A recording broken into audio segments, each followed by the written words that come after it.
This is a Squiz podcast. We're your shortcut to being informed. Squiz Kids! It's your daily news fix. Fun, free, fresh. Good morning and welcome to Squiz Kids Today, your fresh take on what's happening in the world around you. I'm Bryce Corbett. It's Friday, May 13. In Squiz Kids Today, Sheldon flies our flag at Eurovision. All aboard Tokyo's driverless trains.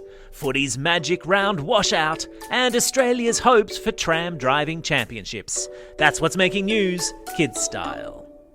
The lowdown.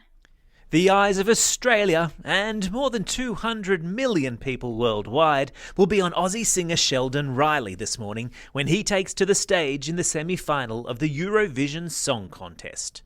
Sheldon, who's 23, has always dreamed of representing Australia at the world's biggest music event.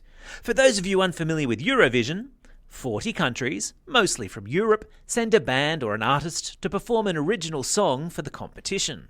The winners often go on to pretty impressive things. ABBA won back in 1974, and Guy Sebastian came fifth in 2015. This year, the hot favourites are the Ukrainians, but there's also plenty of talk about Norway's song, Give That Wolf a Banana. Nope, I don't know what that means either, and yes, rumour has it it's the same people that gave us What the Fox Says, but because they're wearing masks, their identity is secret. And yes, of course, there's a link to video of them in your episode notes. As for Sheldon, his journey to Turin, Italy, where this year's contest is being held, hasn't always been easy.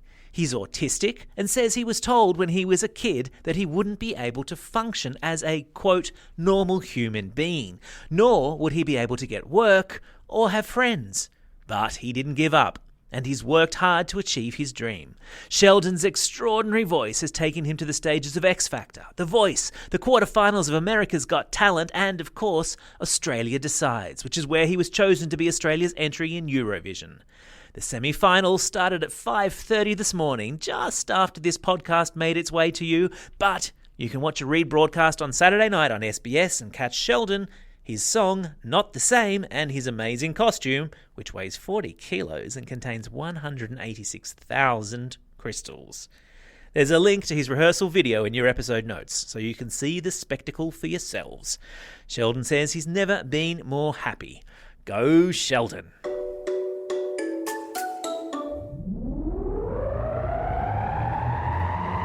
Spin the globe. Each day we give the world globe a spin and find a news story from wherever it stops. And today we've landed in Japan, in the megalopolis of Tokyo no less. What's a megalopolis, I hear you ask? Well, it's a really, really big city, which is what Tokyo is, boasting a population of 14 million people. And the reason we're there today is because driverless trains are about to be trialled on the super busy city's train network. The Yamanote line is the busiest line in the whole city, and from October, trains without drivers will be trialled, with the train automatically speeding up as it leaves a station and slowing down as it approaches the next station.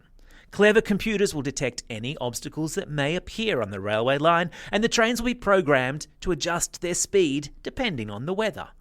And because they love themselves a technological challenge in Japan, they've also started experimenting with driverless bullet trains.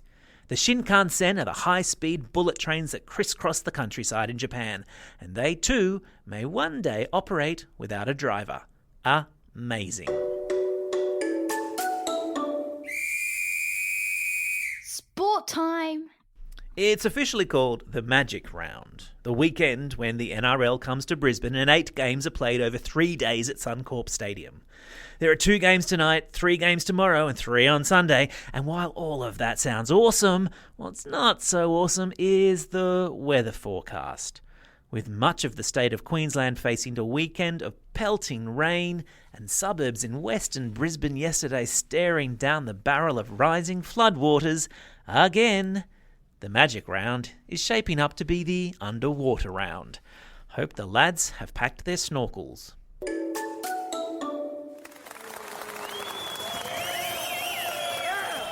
Squiz Kids salutes. If you live in Melbourne and you've ridden a tram, you'll have a new appreciation for the folks that drive them following the news yesterday that 2 drivers from the Melbourne Tram network have been selected to compete in the European Tram Driver Championships in Germany later this month. Drivers Amanda Paul and Friendy Lim are off to Leipzig in Germany to show off their tram bowling skills. What's tram bowling? It's when a tram crashes into a massive inflatable ball and sends it into a bunch of giant bowling pins. Of course. What else would it be? It's kind of like Rocket League, but in real life and with trams.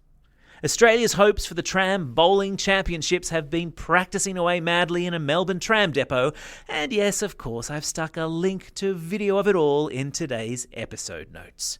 Because some things are just so nutty, they have to be seen to be believed. Time for the Squiz. This is the part of the podcast where you get to test how well you've been listening. Question number 1. In which rain-soaked city will this weekend's Rugby League Magic Round be played? Yeah, that's right, it's Brisbane. Question number 2. Which country will 2 Melbourne tram drivers travel to take part in the European Tram Driver Championships? Ding ding. Yeah, that's right, it's Germany. Question number 3. In which city will driverless trains be tested in November? You got it, it's Tokyo.